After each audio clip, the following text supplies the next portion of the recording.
What's up, fam? Welcome back to Skate Athletics. This week, I'm going to show you how the deadlift can help your skateboarding.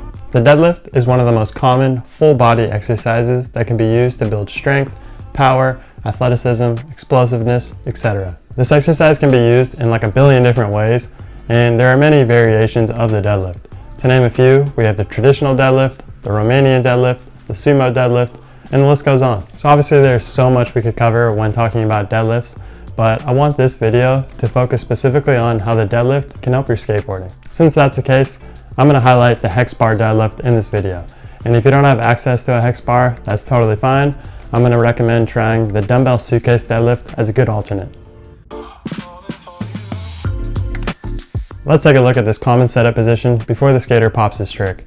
His knees are bent, the hips are sat back, the chest has come forward, and the hands are right by his side. Doesn't this look awfully similar to the setup position for the hex bar deadlift? So right away, we can see how the hex bar deadlift is going to translate to your onboard setup position. And to support this, researchers found that novice individuals were able to increase their rate of force production and their vertical jump in just 10 weeks using the hex bar deadlift. And if you weren't already convinced, this study shows us that individuals were able to lift significantly heavier loads using the hex bar compared to the traditional deadlift technique. In addition, this study shows that individuals were able to move through the same ranges of motion faster and with better acceleration. So if you're looking to maximize strength, power, speed, vertical jump, acceleration, then the hex bar deadlift is going to be a great option. So here's how. As we discussed before, that setup position for the hex bar deadlift is very similar to what you experience every time you're about to pop a trick. And the stronger and more stable we get in that hex bar deadlift position, it's going to translate into strength and stability when you're on your board. Additionally, the hex bar deadlift can help improve your power in the vertical direction, in turn improving your vertical jump. So it's not only just going to help your setup position, it's actually going to help your ability to get off the ground, which in turn is going to improve your overall pop. Pretty dope, right?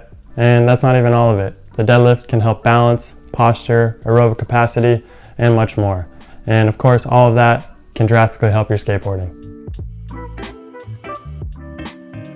Start with your feet, hip to shoulder width apart, and create a tripod arch in your feet.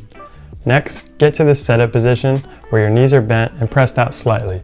Hips are sat back, abs are braced, lats are engaged, shoulders are retracted and depressed, and your chest is brought forward. Now explode up to the standing position, trying to raise your chest and your hips at the same time. Squeeze your glutes at the top of the rep, keep your chest proud and your shoulders engaged. Lower the weight back down with control, keeping in mind everything we discussed previously. Keep your chest up, shoulders engaged, hips sat back, keep your lats and abs engaged, and press your knees wide. Once you're at the bottom of the rep, make sure you are perfectly set up, then repeat.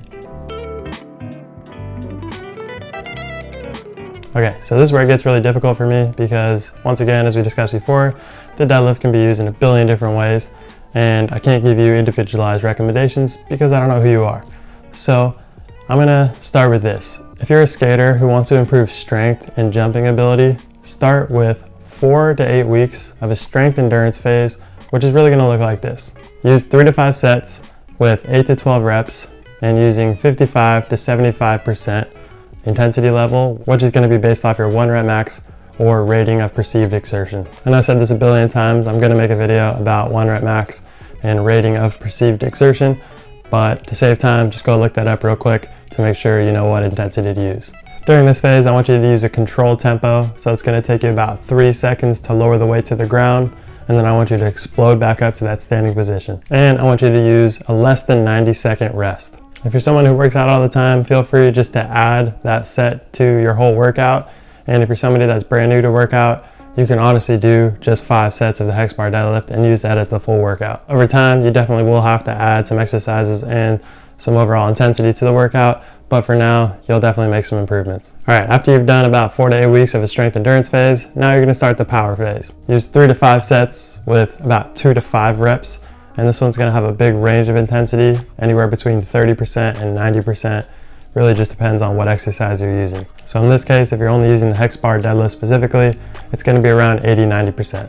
The tempo for this phase is gonna be very explosive, and this is where I'm actually gonna say you can add in different exercises like the banded hex bar deadlift jumps, anything that's gonna add a little bit more explosive power to that movement. When you're in that power phase, you gotta make sure you're resting 2 full minutes because as we discussed before on this channel, power is about giving 100% effort and intensity. So really use that rest and get ready to go hard. I hope all that makes sense. If you like this week's video, please hit that like button down below to show your support, and subscribe if you haven't already. Thanks for watching as always. I'll see you guys later on Skate Athletics.